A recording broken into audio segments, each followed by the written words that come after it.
ঈসা আলাইহিস সালামের এখনো ইন্তেকাল হয় নাই। দাজ্জালকে কতল করার জন্য আল্লাহ তাআলা ঈসা আলাইহিস সালামকে পাঠাবেন। কোথায় পাঠাবেন? বর্তমান সিরিয়ার দামেস্ক শহরের পূর্ব দিকের সাদা গম্বুজওয়ালা একটা মসজিদে ফজরের আজান হয়ে যাবে। ফজরের নামাজের ইকামত আরম্ভ হবে। ইমাম মাহদী আলাইহিস সালাম নামাজের ইমামতির জন্য যখন এগিয়ে যাবেন, ঠিক এই সময়ে সিরিয়ার দামেস্কের পূর্ব দিকের সাদা গম্বুজওয়ালা মসজিদে দুইজন ফেরেশতার কাঁধের উপর ভর করে ঈসা আলাইহিস সালাম অবতরণ করবে। আরো আস্তে বলেন সুবহানাল্লাহ। যুবক ভাইরা ঘুমায় গেছে নাকি?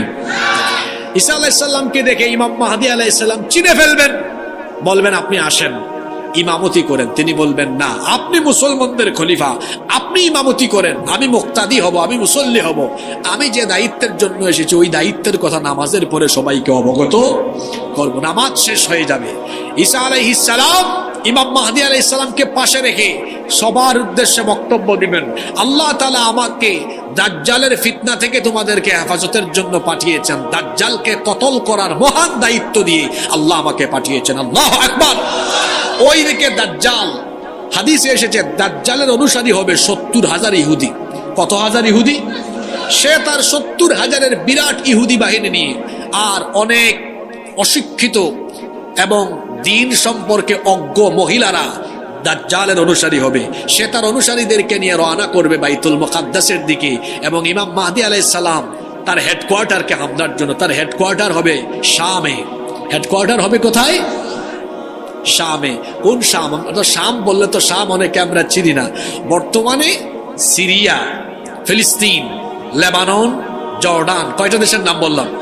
সিরিয়া, ফিলিস্তিন, লেবানন, জর্ডান। বর্তমানে এই 4 দেশের সীমানা যত, রসুলের সময়ে এই 4টা দেশ মিলেছিল এক দেশ।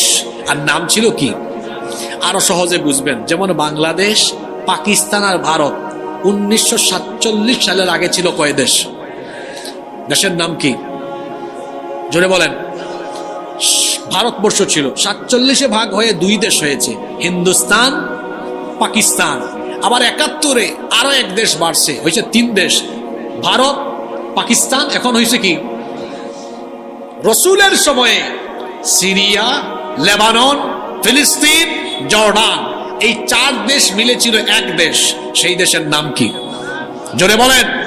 এই শামের ফজিলত সম্পর্কে অনেক হাদিস এসেছে। আল্লাহর নবী বলেছেন, আল্লাহুম্মা বারিক লানা ফি শামিনা ওয়া ফি ইয়ামানিনা। হে আল্লাহ, আমাদের শামে, আমাদের ইয়ামেনে আপনি বরকত দেন। এক সাহাবী বললেন, ওয়া ফি নাজদিনা ইয়া রাসূলুল্লাহ।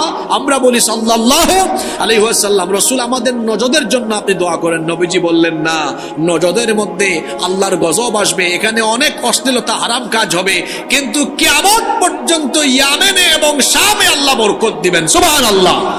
এই শামের ভূখণ্ড হলো আগামীর পৃথিবীর সুপার পাওয়ার, কারণ আগামীর পৃথিবীকে নেতৃত্ব দেওয়া হবে এই শাম থেকে। এটা আপনাদের কাছে অনেকটা অবিশ্বাস্য লাগে। এটা আমার মতো ছোট হুজুরের কথা নয়, বলেছেন মুহাম্মাদুর রাসূলুল্লাহ সাল্লাল্লাহু আলাইহি ওয়াসাল্লাম। ইমাম মাহদী গোটা পৃথিবীকে শাসন করবেন, আর তার খিলাফতের হেডকোয়ার্টার হবে কোন দেশে? বাংলাদেশে। কোন দেশে? শামে। কোথায়? এখন বর্তমান পৃথিবীতে মুরলগিরি করে কারা? আমেরিকা। কারা করে? আর আল্লাহর রসুল বলেছেন কিয়ামতের আগে পৃথিবীর মানচিত্র থেকে এই আমেরিকা হারিয়ে যাবে। সেই হাদিস আপনাদেরকে শোনাই। কিয়ামতের আগে পৃথিবীর 3 দিকে 3টা ভূমিধস হবে। থালাথাতু খুসুফুন ফিল আরদ, খাসফুন বিল মাশরিক ওয়া খাসফুন বিল মাগরিব ওয়া খাসফুন বিজাজিরাতিল আরব। কিয়ামতের আগে 3টা বড় বড় ভূমিধস হবে। খাসফুন বিল মাশরিক, একটা পৃথিবীর পূর্ব দিকে হবে। ওয়া খাসফুন বিল মাগরিব, আরেকটা পৃথিবীর পশ্চিম দিকে হবে। ওয়া খাসফুন বিজাজিরাতিল আরব, আরেকটা আরব উপদ্বীপে হবে। তাহলে পশ্চিম দিকেও একটা ভূমিধস হবে। আমেরিকা, আপনি ওয়ার্ল্ড ম্যাপ, বিশ্ব মানচিত্র নিয়ে দেখেন, আমেরিকা পৃথিবীর কোন দিকে? আরো তার দূষর কিছু দেশ আছে। এই দেশগুলো থাকবে না, এগুলো মাটির তলায় বিলীন হয়ে যাবে। এগুলো দুনিয়ার আলেম উলামা আর ছোটখাটো মুল্লা হুজুরদের কথা না, বলেছেন বড় হুজুর মুহাম্মাদুর রাসূলুল্লাহ সাল্লাল্লাহু আলাইহি ওয়াসাল্লাম। আর যে ফিলিস্তিনিদেরকে অসভ্য দখলদার ইহুদি ইসরায়েলিরা নির্যাতন করে আর কিছুদিন আগে আসাদ পরিবার মুক্ত হলো সিরিয়া। এই সিরিয়া, ফিলিস্তিন, লেবানন, জর্ডান এরা হবে আগামী পৃথিবীকে নেতৃত্ব দানকারী জনপদ। এখান থেকে গোটা পৃথিবীকে পরিচালনা করা হবে। আল্লাহু আকবার। আল্লাহর নবী ১৫০০ বছর আগে আমাদেরকে সতর্ক করে গিয়েছেন। এই হাদিসটি তিরমিজি শরীফে বর্ণিত হয়েছে। হাদিসের বর্ণনাকারী সাহাবী হচ্ছেন আনাস ইবনে মালিক রাদিয়াল্লাহু আনহু। তিনি বলছেন, আল্লাহর নবী বলেছেন, ইয়াতি আলান নাসি জামান, খুব শীঘ্রই মানুষের উপরে এমন এক জামানা অবতরণ করবে, এমন এক যুগে মানুষ অবতরণ করবে, এমন এক যুগে মানুষ চলে আসবে। আস-সাবিরু আলা দীনিহিম কাল কাবিদি আলাল জামর, হাতের মধ্যে কয়লা রাখা যতটা না কঠিন হবে, ইমানের উপর ইস্তেকামত থাকা মানুষের জন্য তার চাইতে আরো কঠিন হয়ে যাবে। জ্বলন্ত কয়লার উপরে টিকে থাকা যতটা কঠিন হবে, জ্বলন্ত কয়লার উপরে দাঁড়ানো মানুষের জন্য যতটা কঠিন, ইমানের উপরে টিকে থাকা হবে তার চাইতে ভয়াবহ কঠিন। চতুর্দিকে ফিতনা ছড়িয়ে যাবে।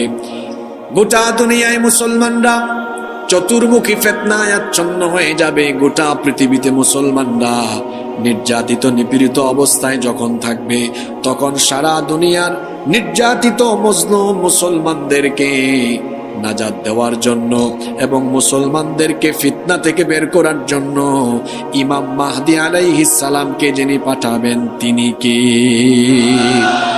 ইমাম মাহদী আসার টাইম, চিত্র দেখে মনে হচ্ছে যেন খুব নিকটেই চলে এসেছে। কারণ শেষ জামানার ফিতনা সম্পর্কে নবীজি যতগুলো হাদিস বলেছেন, এর প্রায় বেশিরভাগই প্রকাশিত হয়েছে, আবার কোনোটা প্রকাশিত হয়ে পুনঃপ্রকাশিত হয়ে যাচ্ছে। যখন গোটা পৃথিবীতে মুসলমানরা ভয়াবহ রকমের জুলুম নির্যাতনে থাকবে, মুসলমানরা যখন দিন বিরোধী কাফের বেঈমান মুনাফিকদের নির্যাতন নিপীড়নের শিকার হবে, সারা দুনিয়ায় মুসলমানরা যখন অধপতিত হবে, অধপতিত এই মুসলিম জাতিকে নাজাত দেওয়ার জন্য ইমাম মাহদী আলাইহিস সালামকে যিনি পাঠাবেন, জোরে বলেন তো তিনি কে? এটা পৃথিবীর আপকামিং ক্যারেক্টার। এই পর্যন্ত পৃথিবীতে নিজেকে ইমাম মাহদী বলে দাবি করেছে এরকম লোকের সংখ্যা শত শত শত শত ব্যক্তি নিজেকে ইমাম মাহদী বলে দাবি করেছে। এখন আসল মাহদী কে আর নকল মাহদী কে, এটা যদি আপনি জানতে চান, তাহলে আল্লাহর নবী ইমাম মাহদী আলাইহিস সালাম সম্পর্কে যে তথ্যগুলো দিয়ে গিয়েছেন, এগুলো আপনার জানা থাকা দরকার।